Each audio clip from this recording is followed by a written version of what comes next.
find like people can have a very, very stressful day, then they go out into their garden, do a bit of weeding, and you see their mood lift.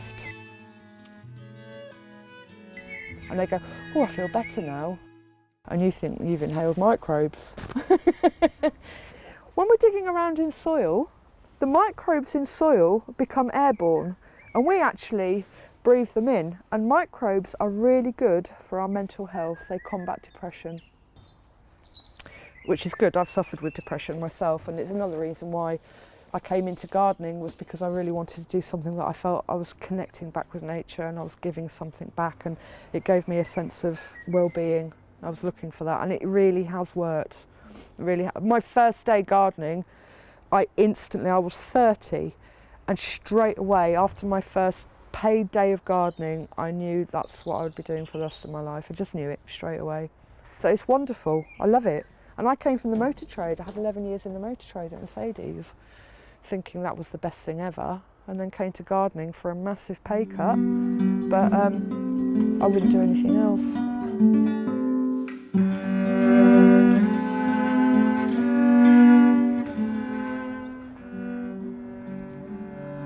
Go on. 2, 4, 6, yeah, 7, 8 fish.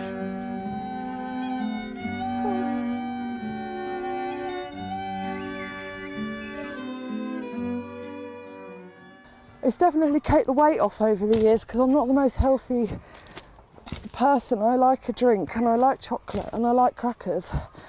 So I tend to overindulge, but I don't mind so much because I know I'm going to be doing this through the daytime, and it's definitely going to burn it off. So be a gardener, because you can drink more. Also, statistically, gardeners have the longest lives because our jobs are relatively stress-free. We're providing, nourishment to people, so we're on the positive end of customer service. And also because, we're doing back-breaking work, it builds up our muscles, it keeps our heart strong.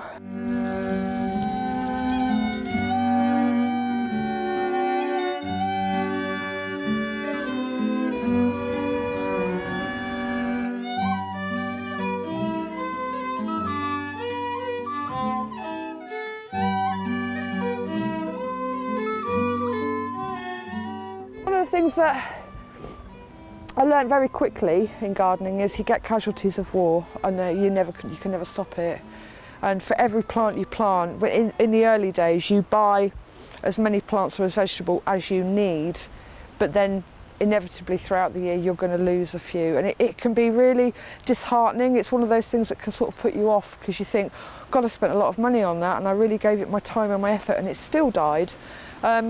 But all I can say is just persevere, because what you learn from it is brilliant. I mean, there's things that you didn't know last year that you definitely wouldn't do again going into next year. So you still learn. It's all a learning process. So your failures are just as good as your successes, really. If we succeeded in everything, we'd never learn, would we? So it's a bit of a life lesson as well. It is, yeah, a lot of it's a life lesson. I think was it you I was talking to about delayed gratification? Because I used to be terrible for that. I would be a bit of a tantrum thrower, and I want it now, why can't I have it now? And then I learned, plants have taught me, shh, shh, calm down, let's relax a little bit. Like when we were young, we used to really enjoy building forts. And I'm like, if I build a tent, I've put a tent up, I feel like I'm building a fort. And I'm the same with compost bins. If I build a compost bin, I'm like, am I building a compost bin or am I building a fort? Should we just have fun with it?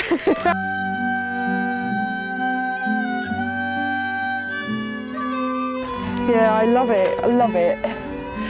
Any excuse to still be 6. And all the things that my mum would tell me off for, I get paid for now, I always thought I was going to be an archaeologist. I was always looking for treasure. I always thought I'd find my riches, just on the floor somewhere. These are your riches. These are my riches.